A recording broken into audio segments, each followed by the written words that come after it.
Hello, Northern Lifers. Welcome back to another conversation with one of the political candidates for the October 19th federal election. I'm Mark Gentili. I'm the managing editor here at NorthernLife.ca. To my left, we have Darren McDonald, our political affairs reporter.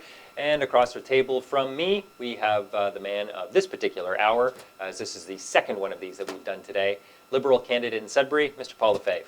How Good morning. Doing today, Mr. Very Lefebvre? well, thank you. Yourself?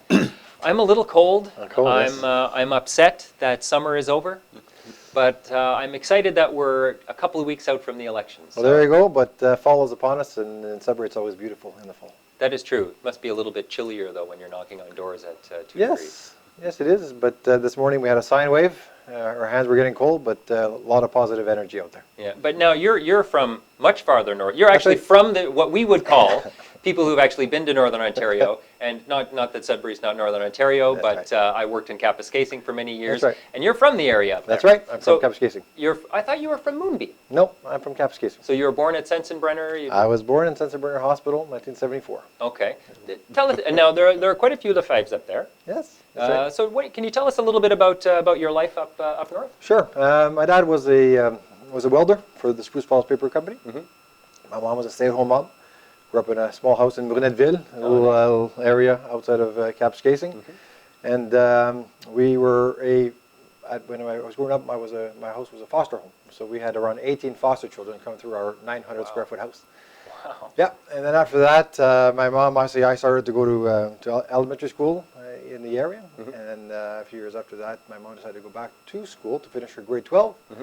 Then she took her course to become a secretary for the Children's Aid, and then she did night classes for 12 years through Laurentian, through the University of Hearst up there, and to become a social worker. So then she worked as a social worker for the Children's Aid. So I was a welder, and my mom was a social worker, and I saw her obviously working at the table.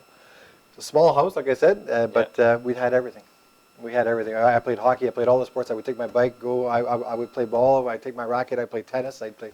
In the winter, I would actually walk to the arena with my hockey bag on my back because we had a 4 o'clock practice. My dad couldn't make it with me, so we had to walk to the arena. And it was cold sometimes, like minus 30. But that was the way of life. I walked to school. Yeah. I had lunch at home, right? So that's it was a small area, but however big families and a lot of friends. So it was a great neighborhood to grow up in, and I've learned a lot from my parents.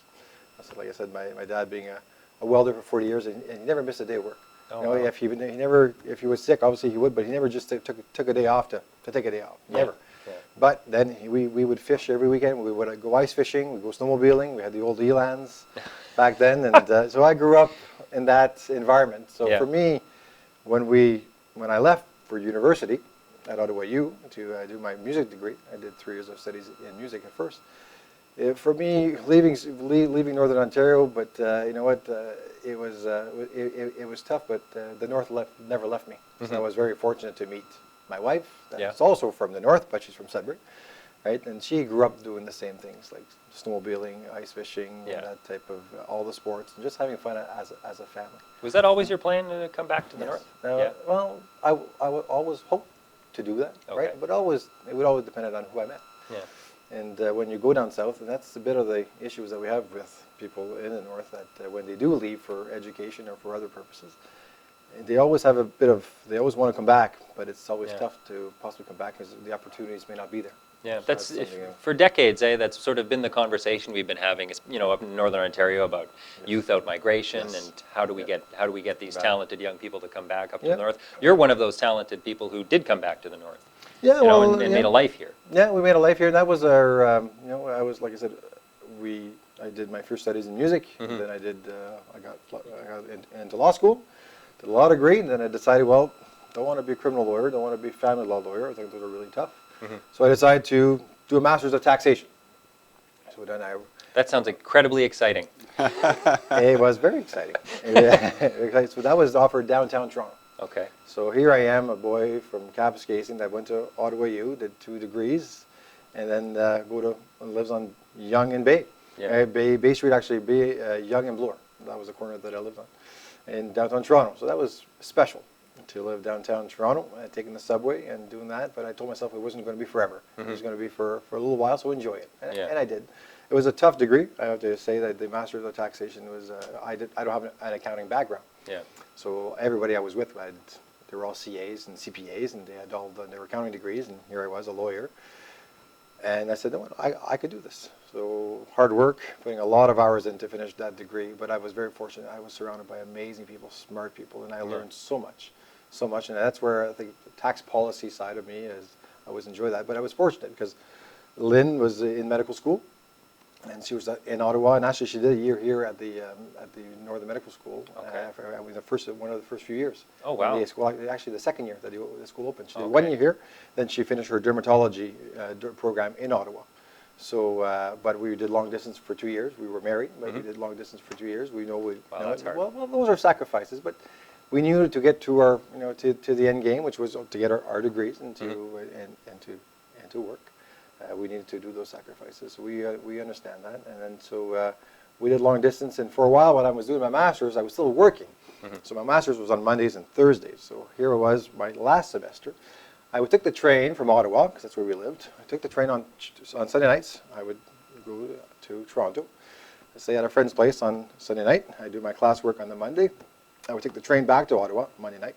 I would work Tuesday, Wednesday, and finish my schoolwork, which there were lots of.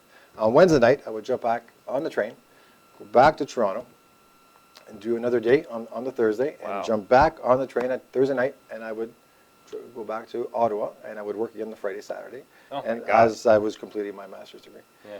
And again, just those are the hard work is not something that I'm afraid of. Apparently not. No, and so for us that type of sacrifice, but we were living in Ottawa and Toronto, and again, for us, doing those sacrifices is a way of life. Yep. How big was politics with your family? Not very much. No, not very much. No, I'm very middle class family. Politics, actually, we were pretty much skeptics about the family, skeptics about politicians and politics. That's the way that I grew up. But yet, I always admire people involved in their communities. People that were part of the Knights of Columbus Club, the Richelieu Club, the Lions Club, the Kingsmen Club. They were always doing activities. People that would create events, and I was always fond of them and saying that they're making things happen. Yeah. And that's what. And for me, seeing people make things happen, I think was more important because my dad was part of the Knights of Columbus, and they would do draws and they would do activities and would do rallies and that type of stuff. And I think that's where I got the urge to get involved in the community, seeing my father. And my grandfather was a World War II vet. Okay. And so after he came back from the war, they gave him a piece of land in Valrita, a little town outside of Kapuskasing. Mm-hmm. So he was involved as well. So he was a farmer then, or well, actually, he worked for the airport in Kapuskasing. Okay.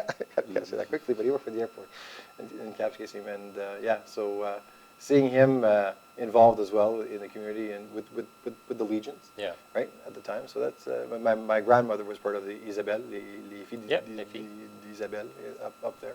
So they were always involved in different activities, and for me, I saw that and I always enjoyed that. So community involvement was something natural that just felt natural to you. Yeah, giving back to the community and participating. What kind of involvement did you have in politics before you decided to run this time? None. But this is all new to you? Well, basically running for a party. I've been a member of the Liberal Party, but nothing more than that. I've never put my name forward. I sat on many boards locally. There's no doubt about that. I almost at least a dozen boards that I sat on. So for me, it was more community involvement is first and foremost. And I see this goal of becoming the next member of Parliament for Sudbury as a continuation of that community involvement. Okay. I really see that as playing a key role in the community and bringing our community forward and being an advocate for the community. Isn't being a musician, a lawyer, you have Le Voyageur, the French newspaper, Le Loup, the radio station. That's right. Is that not enough for you, Paul? Aren't you busy enough? You've got a family. Yes, I got a family, Yeah, we're very busy, but busy people get things done. Yeah. And if you look at my track record, I've got some things done, and bringing the Francophone games to Sudbury, putting Sudbury on a national map of Canada with respect to being Francophones outside of Quebec. Yeah. Now when I launched that, we were up against Sherbrooke and Charlottetown and Moncton to win the bid. Mm-hmm. I spearheaded that, and we won the bid. Right, so and our not because of me, because of our community. Yeah, right, exactly. And this is because we have great people here that once they get involved, once we work together, we can make things happen. Oh, excellent. Talk to me about the Francophone culture and about Yeah. about the importance of that to. I mean, Sudbury has a 30% of the population here is Sudburyans are not French-speaking. aware. Yeah, Sudburyans are not aware of that. There really is still almost a two-solitude sort of situation that goes on in many, Franco-Ontarian communities, communities with a high Francophone population. Yes, there is, but we're seeing more and more of an integration of those communities. I think a lot of organizations are trying to, like on Friday we had a French Fest, right? It was just in French. It was bilingual, and it was packed. A lot of people there. So we're seeing a lot. I find that Sudbury is a microcosm of Canada. Yeah. Right. We have French, we have English, and then and our First Nations play also a very key role here. There's great culture. There's a lot of people that create culture here, and and we are based on our natural resources. Yeah. And so for me, Sudbury is very, like I said, a microcosm of Canada, and I find that and I enjoy participating in that. Yeah, as an English person who moved to a French community, Kapuskasing being a majority French community, I noticed a marked difference in the level of appreciation that Francophone people have for their own culture, for their own language. Yep. English people don't approach their culture or their language the same way that French do they? Well, no, they don't, because the Francophones are in a minority situation, and sometimes they try to maintain what they have, right? It was their culture and their past culture, and for me, participating in the Francophone community comes naturally. There's no doubt about that. I do that, but it is a passion, but it's one of my many community passions. I just don't do Le Voyageur and I just don't do Le Loup. I sat on the Sudbury Community Foundation. I created the Jazz Festival, right? So those are some things that I've participated in that are not just French, but there are others. Sitting on the lawyers board, right? The Sudbury District Law Association, I chaired that as well, right? Being part of United Way, right? I was one of the chairs of one of the sectors of the United Way. So those are, although those are the radio and the newspaper, and the radio came as a story on the radio station. We were coming from Ottawa, right? And I was listening to music in the radios over there, and when I came here, I was saying, that radio station is not doing what it can do locally. Right. It's not pulling its weight. And so I called the owner. I said, well, first, my wife and I were in the car. We listened to the radio. We said, if the next 3 songs are not good, do you allow me to call the owner and see what we can do? Yeah. She said, okay. So we drove, or we went somewhere, and we didn't know the next 3 songs. And if we don't know the next 3 songs, nobody else will really in Sudbury. Yeah. So there's something we got to help it out here. So I called the owner. He says, yeah, let's make a deal. So he came the next week, and then we started hammering out what to do. That's, for me, it's being proactive. Just not sit there and just complain about the radio station. Say, well, if I don't like something about something, get involved in. That's a bit of why I'm running for politics too. I think there's some things that we can do better for Sudbury, and that's why I'm putting money forward. Okay, I'd like to talk to you about that a little bit about why you prefer. But I just want to stick with the Francophone issue for a second, because there is still official bilingualism is still a source of contention for many English people who don't, especially in Ontario, who don't feel that the money is well spent, or that it's necessary, or whatever. They have various reasons why they don't like bilingualism. Why, as someone who is bilingual, who has a foot in both cultures, talk to us a bit about that. Why is it important for Canada to be officially bilingual? Well, we have 1/3 of Canadians are Francophones, and most of them are also bilingual. However, I think we are stronger because of those differences, not because of because we're different. We are stronger, and that's, to me, that's what Canada. It's been like that since forever. We've had these 2 solitudes, but now, so for me, I always tell, because there are also some Francophones that are frustrated, saying, well, why? We should be bilingual. Everything should be in French and English. I say, wait a second here. No, just assume who you are, right, and be who you are. And if we all are, and we respect each other, I think we're all stronger because of that. Yeah. And that's been my approach. I've never been one of the Francophones of in your face, and a lot of Anglophones respect me for that, because they're saying, okay, yes, you appreciate what you have, and if we'd all share your passion in other venues, in other projects, I think our society would be better because of that. Yeah. So for me, it's not a rah-rah thing. It's more of I am who I am, and I'm proud of who I am, and like we should all be.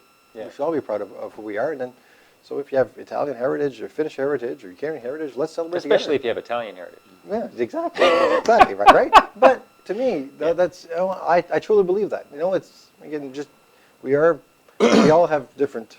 We're in Canada. We're all immigrants of Europe or well now the other places around the world, and yet we also have our First Nations here. And my wife is Métis. My father-in-law was the president of the Métis Council of Sudbury. Oh yeah. Yep. So that culture as well is resonating in our family, and we make sure that our children are aware of it, of their Aboriginal roots. So that is also important for us. Wow, that is a very Canadian family you have. It is. Well, a lot of French Canadians have Métis roots, right? But I think I would say 50 years ago we never talked about it. Nowadays we are proud of them, and it's more and it's important again that we celebrate those differences together. Yeah. How did you come to decide to run for politics then? Were you listening to the radio as well? Or how did If the next 3 speeches suck, I'm running for politics. No, for me, as I said, it's a continuation of my community involvement. I really see this as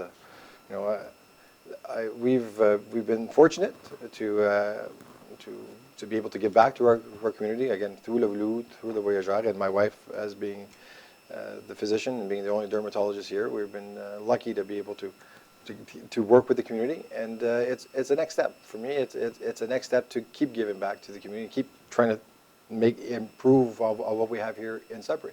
I'm not saying that it's not good, but I think we can make strides.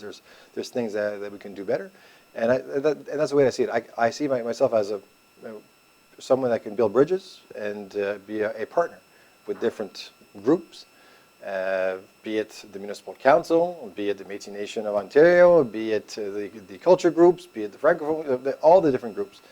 I'm someone that's really open. I want to work with people to hear what they have to say and to work together to make things move forward. I'm not someone who just likes to be idle and just complain about things and not do anything about it. If there's an issue, let's find a solution and work together to achieve a result. Was there one issue that recently that cemented your decision, that helped you cement your decision with that? There's not one particular one. I think Okay. there's various ones. Like I said, my grandfather. Can you give us a few examples for sure. of issues that maybe that Yeah. convinced you that Yeah. maybe now was the time for you to pitch in? As I said, my grandfather was a veteran in World War II, and lately I've seen how the veterans have been treated.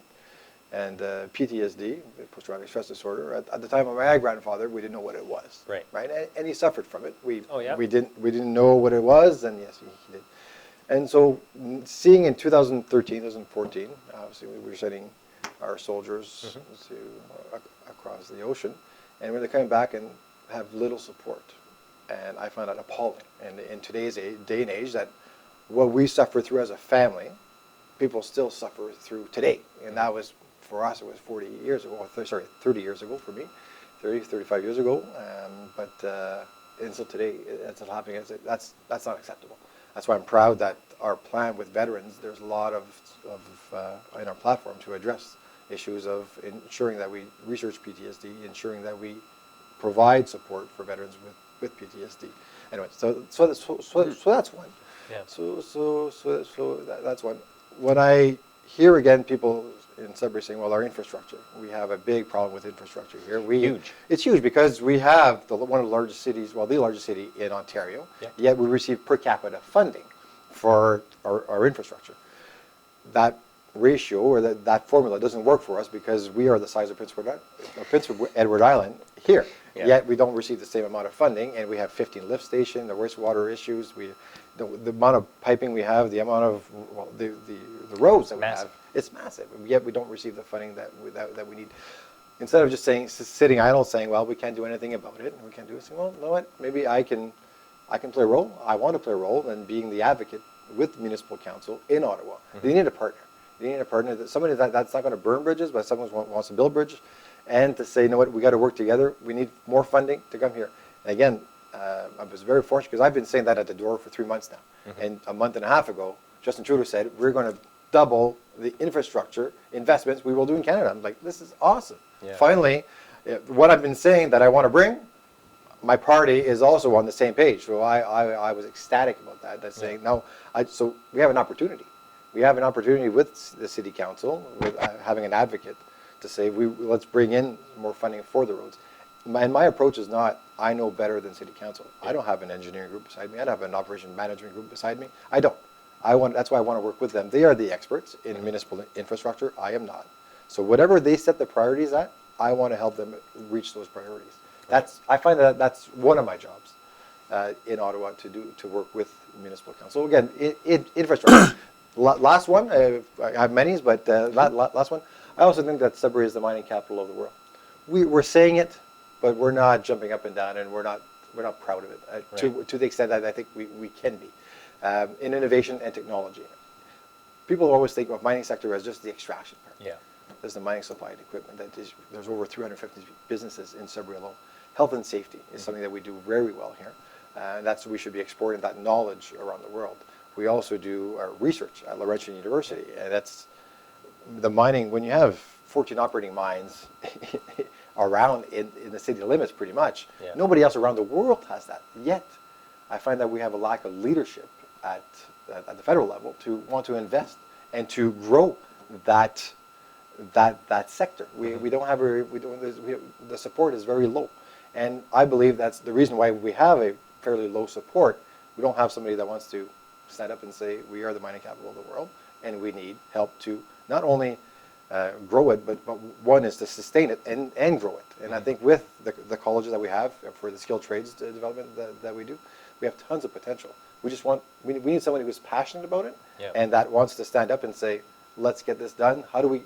I'm not saying that I have all the answers, but I want to work with the stakeholders to move it forward. I just find that there's a lot of potential to sustain our economy. You talk about the infrastructure spending. Justin Trudeau's father, Pierre, remembered for many things. Pierre who? Pierre Trudeau. Oh, yeah, I think I've heard of that. For many things, but among them running really big deficits, and really getting this country into the red. Is it wise for his son promising to run deficits in his first few years in office? What I appreciate about this is about him saying that we will run deficits, that he's being honest. We have a prime minister who's running around saying we'll have a surplus, he's ran 8 consecutive deficits, and now he's proud that he's going to be running on surpluses. As Justin Trudeau has said, the only time that he's ran purported surpluses is in election years. In every other year, he's run deficits. And now we have the NDP saying that they will balance the budget and then promise everything. That cannot happen. To me, like I said before, even Kevin Page, the parliamentary auditor general, that now become the advisor to the NDP, have said this. Their platform basically has more holes than Swiss cheese. I'm proud to be on a team that's being honest that yes, we will run deficits, but the plan is not to maintain deficits. The plan is to get out of deficits and get surplus. And the way to do that, he's being honest that he wants to invest in infrastructure, and down the road, once those investments spur the economy and grow the economy, the objective is to obviously stop and balance the budget. Yeah, but that's always the plan. I remember, different Trudeau cabinet ministers would introduce budgets and say, oh, by this year we'll be, so you never start out saying, we're just going to run deficits forever. And I just wonder. We're saying we will run deficits for 3 years. For a specific time. Yeah, for a specific time, and after that, we will do everything that we can to balance the budget. That is our plan. But with that kind of a legacy of deficit spending, and I mean Trudeau governments, as I said, always promised to balance the budget to in year whatever, but it would just never happen. I mean, is that a wise approach? When Canadians are maybe questioning whether or not we can trust the Liberals with the purse strings? Well, the approach is that the current approach is not working. We don't think that the growth in the economy has been stagnant at best. Growing by 0.5% or maybe 1% or the Canadian economy as that is in the past 8 years. So if we just follow the same path, stay the course, we don't think that is wise. We believe that it's wise to invest in infrastructure, because right now, was it 2 weeks ago, the operating committee for the city said that another 10 years from now, if they don't receive any help, it'll be doom and gloom. So we just say, you know what? Let's stay the course. Let's not reach into deficits, and we'll stay the course. But our municipalities will have their infrastructure deficit is already huge, and I don't think it's prudent at any level to say, for the sake of just balancing the budget and ignoring the necessities and the needs of the communities, that is not the prudent way to approach our economy. And again, being honest with Canadians, saying, listen, if you vote for us, we will have deficits. We're not promising that we'll always be in surplus, as the Conservatives are saying, or being balanced, as the NDP are saying. And I believe that is being honest with Canadians. But again, there'll be a return on their investments. We will see results from their investments. Will be job growth and infrastructure that we desperately need. A lot of this election has been about, the talk about change. It's time for a change. We need a change. Change.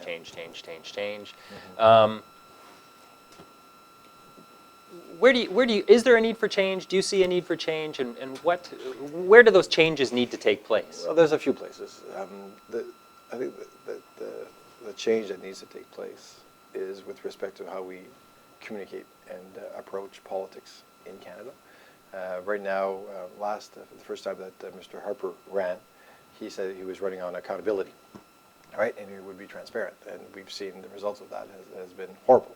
We have a prime minister that basically, 32 of his MPs have left, are not running again because they have no voice in Ottawa. I'm proud to say that we have, one of our pieces of our platform is we want to have more free votes for MPs. We want to have a more open and unless it's about abortion. Well, hopefully that will never come up because the Supreme Court has already talked about it. That's why Mr. Harper has never brought up abortion because this whole talk about abortion, we have a Supreme Court judgment that said it's a woman's right to choose. Yep. So that's done with that. But so when it comes to change, we want to change in the way that I think when I'm hearing at the door, people are very tired of the way that he manages his caucus, that he manages Canadians, and when he says one thing, as per example, I've talked about the veterans and how they've cut veterans funding, even defense funding, and yet Mr. Harper will wrap himself in the Canadian flag in front of two CF-18s and say how great he's been to the veterans and how great he's been to the national forces, and it's that type of cynicism that people are tired of. They want somebody that's honest and somebody that will call it like it is and not try to just wedge one thing after another.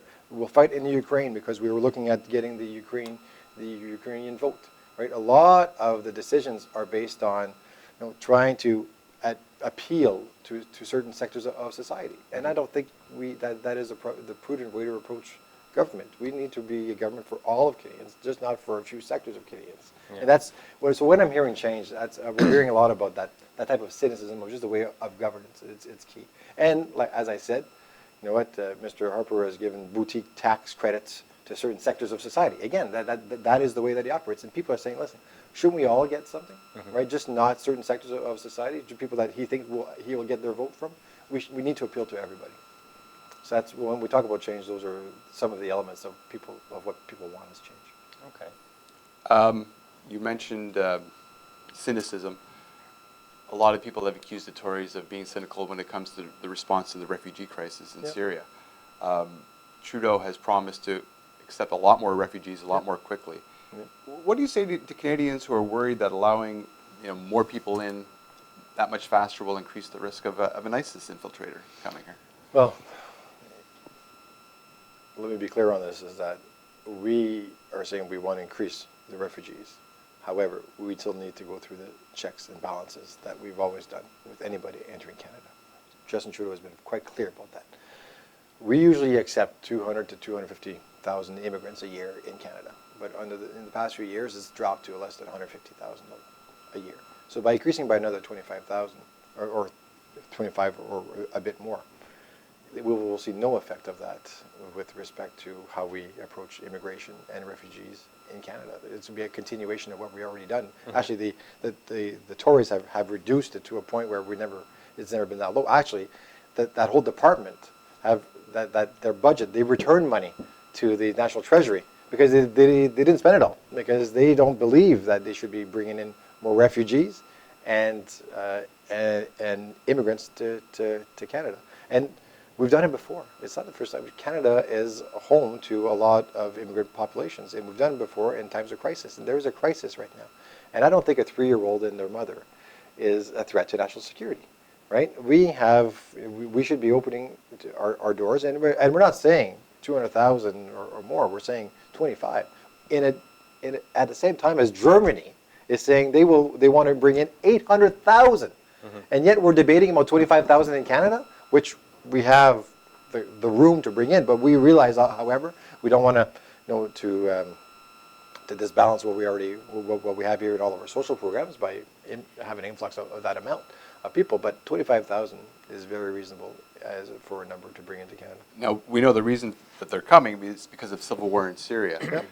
Are you comfortable with Trudeau's plan to withdraw our participation in the international bombing coalition? Very much so. Very much so. I think our approach to wanting to help train people on the locals to be able to fight on the ground.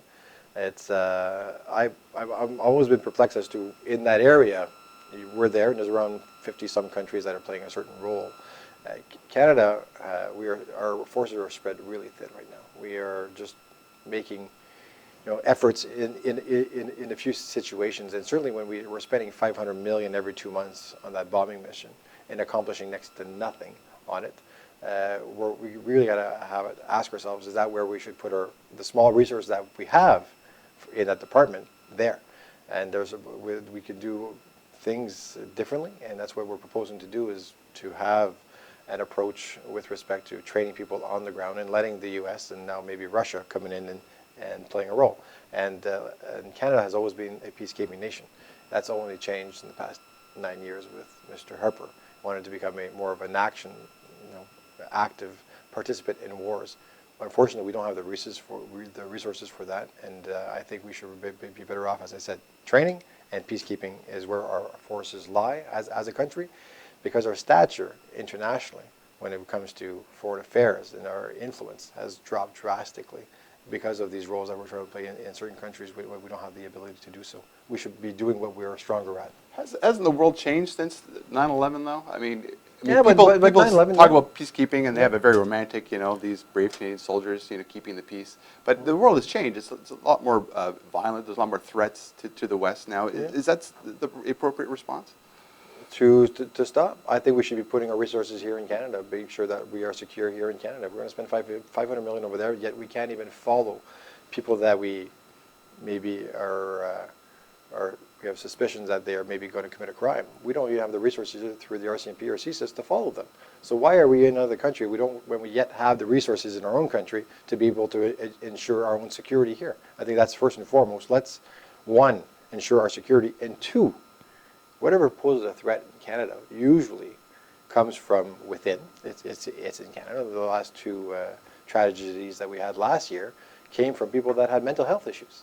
Basically, that's what it was. They had mental health issues. So we need to be going to the source of the problems and just not trying to go out of the country and try to take an approach of attacking, those other countries where that only encourages and people here that may have some issues to plot something against us Canadians. I think our resources are much better spent educating and making sure that we are safe here in Canada.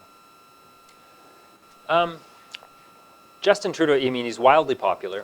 When he shows up in a community, it's often like a celebrity has shown up. So he has that certain status, but he still finds himself in a horse race in this election, very much so. Do you at the Monk debates this week? He was asked a question about sitting down with Vladimir Putin, and the audience laughed before he could even get his answer out. Is the conservative message that he's just not ready, as irritating as it is to hear that thing over and over again, is it resonating with Canadians, do you think? It maybe was before. It's not anymore, because I think in those debates he's proven himself many times now in the last 4 debates that he's more than capable of going toe-to-toe with Harper, with Mulcair, and anybody else in the world. Justin Trudeau I've met 5 times now, and every time I've been more and more impressed by his candor and also his knowledge of issues. And I've always said, because I've been asked this question many times, I've always said that he's underestimated. And that's... sorry, I don't mean to interrupt, but you're here, and I want you to hear your answer, but you're hearing that at the door? Like people are asking you at the door? That? Yeah. Okay. Well, I would say almost two months ago. Now it's becoming a non-issue, because they know that he's ready. They're seeing him debate. They're seeing that the command of the issues and of the files that that they were trying to paint him as not being ready.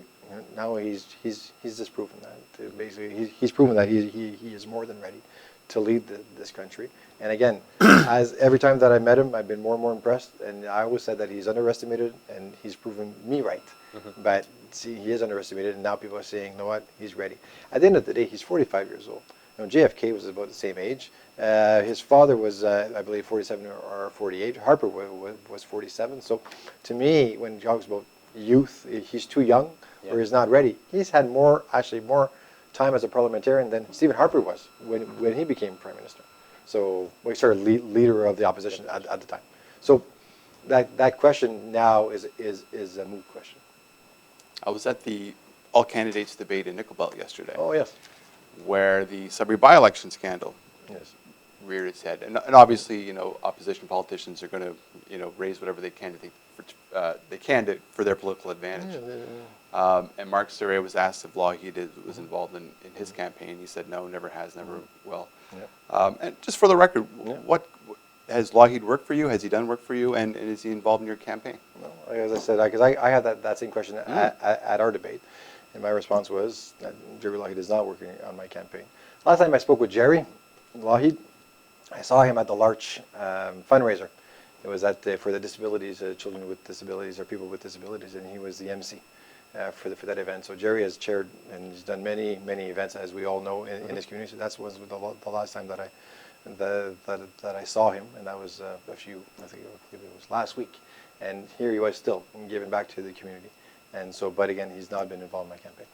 Is this something you're hearing at the door? Because I mean, it is a knock on the Liberal brand, and it sort of contributes to that view that people sometimes have of politicians. Are people asking you when you go to the door? No, I haven't asked. I haven't heard that. I haven't heard that at the door. It's to me, unless they want to speak to me about it, or they believe that it's a non-issue. It's been going on since for many months now. Yeah. And to me, this is a federal election, and this is I'm focused on what I need to do to win this election. You're in a pretty tight race with Paul Lowenberg at the moment. Well, there you go. Yeah. Paul's got, Paul has name recognition. He's been around a long time. He's, he's a visible part of has been a visible part of the community for a number of years through his involvement with various arts and culture groups and organizations and obviously as the guy at the townhouse, and a lot of people know who he is. Plus, he's ran. Your visibility has not been as high for as long a period of time as Paul's. How have you tried to raise your profile? What have you done to try and raise your profile in the community? I've been knocking on doors for 3 months now, Yeah. and so that was key. Have you kept count? No, well, I'm sure we can. I think we're over at 12 to 13,000 doors that we've knocked on. Wow. So, and we want to get to Calluses. more. Yeah, it's getting there, and the shoes are getting worn out, and the shoes are getting worn out. But for me, I think even winning the nomination against the former mayor, that has raised my profile by itself. I think that as well, my involvement in many sectors, people, I think they look at me and say, well, you know what, because you didn't run before, you may not, my name recognition may not be as high as some other ones, but yet my participation in many sectors, and as well, people forget that I have 3 kids in hockey. Right, and they've been on 3 different over the years on many teams. So I've met a lot of parents and a lot of grandparents just through that sector alone. Yeah. So that sector has been instrumental in getting to know a lot of people in the community as well. So my name recognition, we've noticed ourselves that it's gone way up. Now I'm knocking on doors. Everybody knows who I am. So we're there. Even though it's taken a bit of a longer time, right, than the others. I'm knocking on doors. I say I'm Paul Lefebvre. They know exactly who I am, and then they ask me questions, and we have those I want. I am more than happy to engage in a discussion with them. So, I don't right now, as of October 1st, 2015, I think I've achieved my result of the goal of getting my name recognition up, so people know who I am and have a face to the name. Okay. Talked about change before. The people I talk to who are either leaning your way or the NDP way, the common theme is I don't care who so much as long as we defeat Harper, which means that a lot of your fate will depend possibly on whether or not Trudeau can surge, whether or not Mulcair stumbles or keeps going. Do you feel like your fate is in your own hands, or do you feel like to a large extent what happens nationally will affect here? That's a good question, because given the background that I have, and I'm putting my name forward on the ballot, right, and I'm saying, okay, well, Yeah, so it's been an exercise a bit in humility, saying, as you said, no, maybe you don't have as much name recognition, so you rely a bit on the leader and his success. But every time I'm at the door and people are saying, well, I'm undecided, I say, well, I ask them to look at who the local candidates are. Now, compare us and look at who you would think would be your best representative for Sudbury in Ottawa. Because I know there's a lot of noise on TV, and it's non-ending, right? A lot of time, a lot of shows, a lot of time is spent in the news on this election, which is a very long one. So I ask people just to find out who the local candidates are, because at the end of the day, our names are on the ballot, right? And we'll be the ones that will be assisting you and helping you in Ottawa and being your voice in Ottawa. So that's how I approach that. Now, you mentioned your mental health strategy and Yes. your passion for that. Yep. I wonder if we can maybe get a little bit more specific about it. Exactly what it would look like, how would it affect people who are, facing those kinds of challenges? Exactly what the brass tacks of it. Well, to me, it's just this is something that I have a passion for, and that is important for me. So giving details of how it would look like, I'm not an expert. We would definitely need to meet with the experts in the field of mental health, and there are many. But I find that there's a disconnect between the mental health sector and politicians, because it's not a very warm, place that politicians want to address. Unfortunately, I find if we have a heart problem, we have cancer, we'll all talk about it. But if we know somebody who has mental health issues, we don't talk about it. It's taboo. And I want to help break that barrier. I was saying, you know what, mental illness is just like another illness, and how do we work together to reduce the stigma about it? And I believe that's through education at a young age, that we all realize that some of us may face mental health issues down the road, or friends of ours or family of ours. I mean, here are the steps. I think it's by educating and by accepting that there are mental health issues out there, and we all know people that have lived with it. I just find it taboo, and in today's society, and in Canada particularly, I think we have a lot of potential to erase that taboo and to now accept mental health as an illness, and to address how we go about to reduce it, or at least accept it. Would you tell us a little bit about, you said it's an issue that you find very important, that's very important to you. Yep. Is there a reason why that particular issue resonates so well with you? I talked about your grandfather's. my grandfather, and there are friends, and even as lawyers, and I'm seeing professionals having mental health issues, right? And even when I'm knocking on doors, I mean, people that you can see that they're struggling. So in a country like Canada, where we have so much potential, we can help. I find that if we have somebody that stands up and says, listen, this is an issue, and let's at least talk about it. And I believe that's the first step. Again, I don't have all the answers, but I want to work with people that have suggestions and have approaches, that are the experts in the field. But I think there has to be that connection between those experts and politicians, so that we properly fund a national mental health strategy. Have we failed people then? Is that I think we have blinders on. And we have blinders that we don't want to talk about it. So I don't think we failed them. I think there's all part of us that wants to help. We don't know how to, because we have not accepted it yet as an illness. We believe it's something out there, and so I believe that once we start talking about it and accept it, the people that are suffering from it will also accept it, and that, to me, that's huge. Okay. When you're going door to door with people, they must tell you what their priorities are. They must tell you what they care about, what is important to them when it comes to this election. You have your own set of priorities, but what are you hearing from voters? What are their issues? Yeah, well, jobs, certainly good paying jobs. I'm hearing from some of the people, young families, saying they want to make sure that they don't just have one good paying job and one part-time job. That's one thing. Seniors, I knock a lot of doors that seniors are there, and they're concerned about their issues as well. As they're on a fixed income, right? But prices keep going up, and so that's something. Also, when I'm knocking on doors, people that are graduating from college or university saying, "Will I have a job?" And so that's a concern as well. And some seniors are talking about their grandchildren, saying, "Well, I'd like them to stick around. I'd like them to stick around in Sudbury, but they got to leave to other places to get jobs." So what can we do for that? Well, when I talk to seniors, saying, well, when it comes to fixed income, we want to index your pensions, and that's something that needs to be done right away. And we plan on doing that. Also, at the Liberal Party, in our platform, we want to increase old age security pension by about $90 a month. So, and they're ecstatic about that. just $90 a month, and they're just saying, wow, this will really help me out. I'm like, wow, that's $90 a month, and that will, so I'm pleased to hear that, but I'm also saying, wow, that it's a lot, but little. Yeah. And if you're going to make that big of a difference, that's awesome that we're going to do. Also, we want to bring in CPP, the Canadian Pension Plan, that Harper has increased the age of 67. We want to bring it back down to 65. A lot of economists say that's not a good move. No, we believe that that's only fair, because at the age of 65, people need that secure income to make the ends meet. Because there's people that are struggling. There are a lot of people that are struggling out there, and at the age of 65, this will make a big difference. Either they slow down a bit of the need to work, or continue working till they're 67. Yeah. And that's only fair that we've always expected it at the age of 65 as a society. Okay. Yep. I've gone over all the party campaign websites and their platforms, and by far the Trudeau plan goes down for pages. There's a lot of detail there. There's a lot of detail. Thank you. There's a lot of I don't know that he's complaining so much. spending promises. Spending, yes, but at the same time, to me, you can say spending. To me, it's investments. We're investing in a lot. I think when you look at veterans issues, to me, it's an investment in our veterans. We're not spending money. When we talk about the family child care benefits, those are investments in families. They're not spending. And so that's the way that I look at those. But they're continue. investing in families by spending money. Yeah.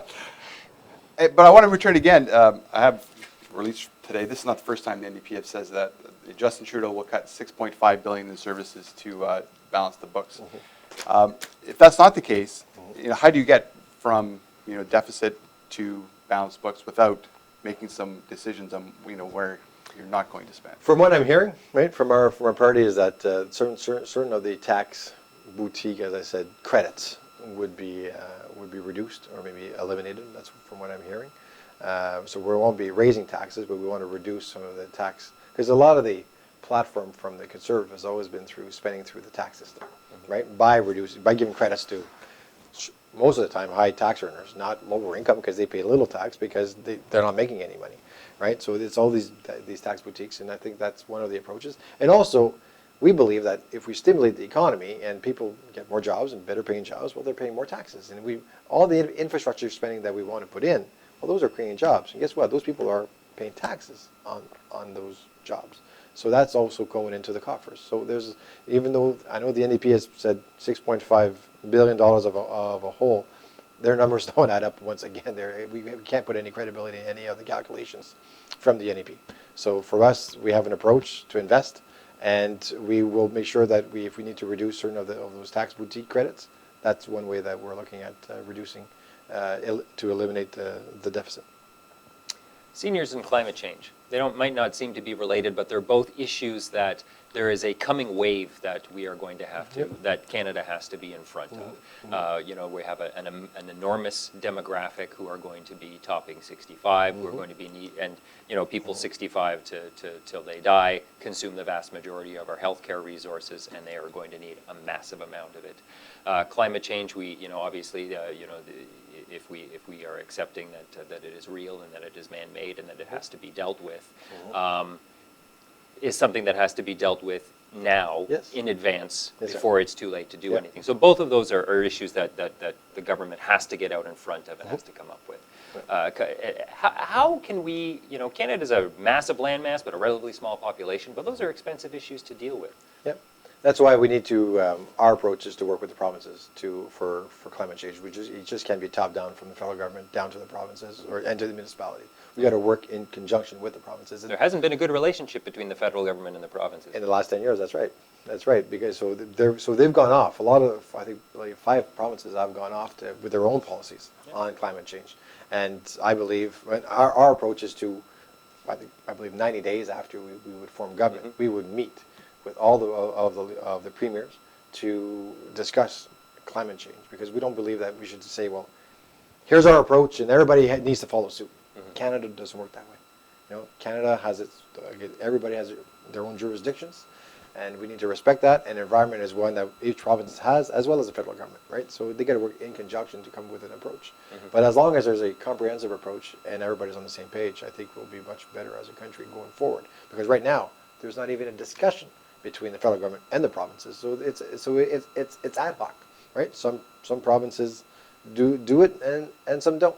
But if we are going to be signing into climate change legislation or agreements, world agreements, we need to come to the table with something comprehensive. And I know that I believe there'll be a climate change meeting in November, a world meeting in November, and our leader has said that he would go with all of the leaders of each province as to have with an approach to talk about the Canadian approach for climate change.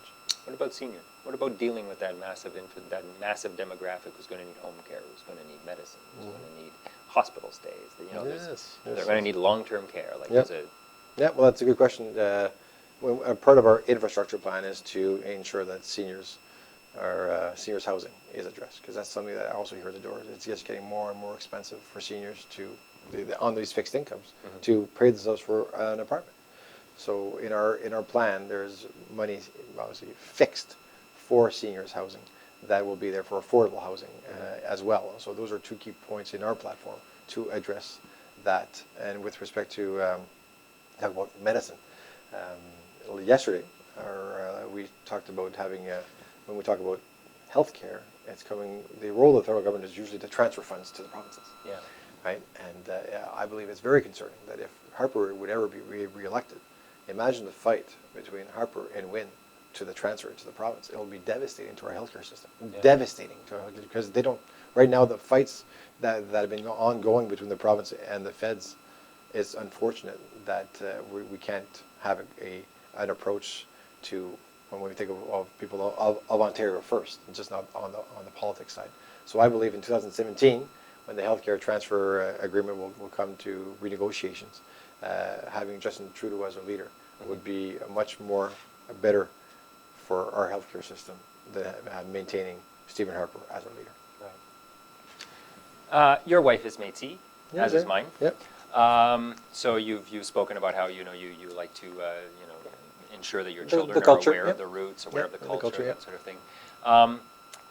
But the relationship between Canada and First Nations is not good. We're at loggerheads with many of them. Yep.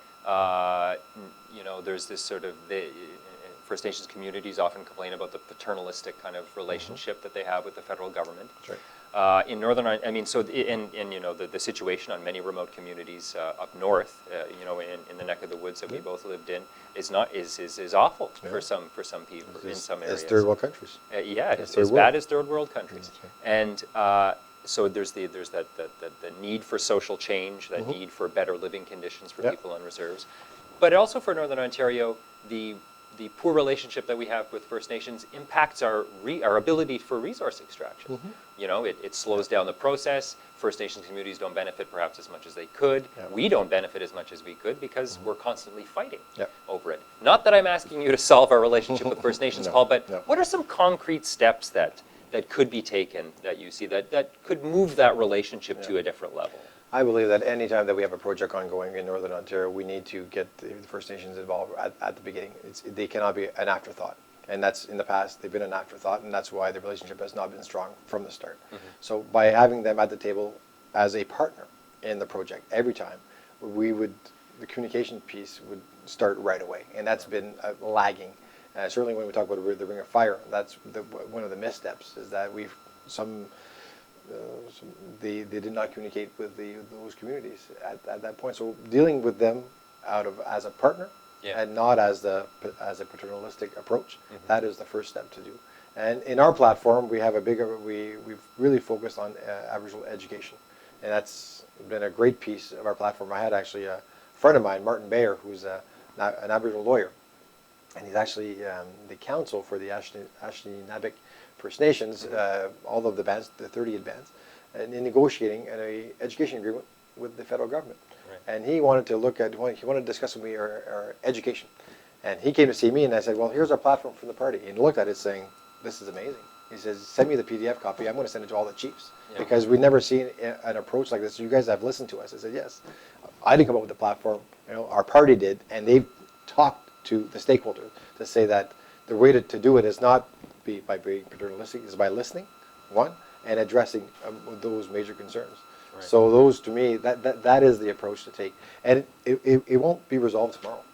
But by the more of a strong relationship that we can have, I think that we establish trust and confidence. Yeah. I think it's just going to get easier over time and will benefit everybody at that point. Okay. One thing I don't know, maybe people don't know about you, I'm going to tell you about the first time that I saw you. Okay. When I was up in Kapuskasing, when I worked up in Kapuskasing years ago, well, not that years ago, I've been here 4 years, but anyway, you were a known sort of commodity up there. You know, you're kind of the boy who left the area and made good, but stayed in Northern Ontario. So there's a bit of an aura there around you. But the first time I saw you actually had nothing to do with politics. Okay. You were playing Saint-Jean-Baptiste with Yes. Les Giselles. Yeah, And exactly. so for people who don't know, you're quite a talented saxophone player and a singer, from Yeah. what I understand. Yeah. Arts and culture. Very important. Why? Why? Oh, to me, that's who we are. That's certainly in Northern Ontario and in Sudbury. We have amazing people that create just not music, but visual arts, theater, cinema now, our industry. It's people I see it as an investment, and they create jobs, and they're so important. That's why I'm bringing that back to politics a bit. Well, we want to double up the fund for the federal fund for Canadian arts. Mm-hmm. So the federal government said they wanted to support that and double the funding for that. Mm-hmm. I live the arts. My first degree, as I said, was in music, and for me and my kids, they all play a sport, but they also have to do an art, right? No matter what, it's the balance of it. And to me, it just brings so much joy. As I'm doing a lot of door knocking, but also I'm going to seniors' homes, and I'm bringing my saxophone with me. Oh, nice. And I play, and they love it. And I used to do that before, right? With my grandmother, I used to go at Le Manoir in Kapuskasing, the Manor, and I would play music here a bit there. You know what? And just playing music for them, and so it reaches them, it reaches youth, and to me, music and just arts in general plays a key role in our society. That's the balance that we have. So for me, like, as I said, investments in arts and culture, and as I said, Sudbury is a microcosm of Canada. And when I say that, because we have great French music, French and then English and First Nations and arts as well. So we talk about music, but all of the arts sector that we have, and that's why in Sudbury for sure it really creates this great vibe and it makes Sudbury one of the great places to live because of that. Would you get behind a performing arts center or a new arena for Sudbury if you were? If that is a priority from City Council. Yeah. Is that a personal priority for you, do you think? Well, if there's a need for that in Sudbury, maybe, yeah, maybe. But again, I'm not the one setting municipal priorities. It's not something that I'm asking you as Paul Lefebvre. Yeah, Paul Lefebvre. Well, yeah, if it's well done, if it's feasible, if it's well planned out, it's certainly something that I'm more than happy to look at. I'm not somebody who was to just say, "Oh, let's just build something to build something." No, Yeah. it has to be planned. Make sure that we can make sure that it's viable, planned, long-term viable plan. We just don't do something then and hope that it works. There has to be a comprehensive plan behind it. And if it's viable, let's look at it. Excellent. Anything else, Darren? I'm good. All right. Yeah. Feel good about what we did here today, Paul? I think so. I think so. Excellent. Well, I want to thank you very much for spending an hour with us. Thank you. Thanks for your time. Thank you for having me. Cheers.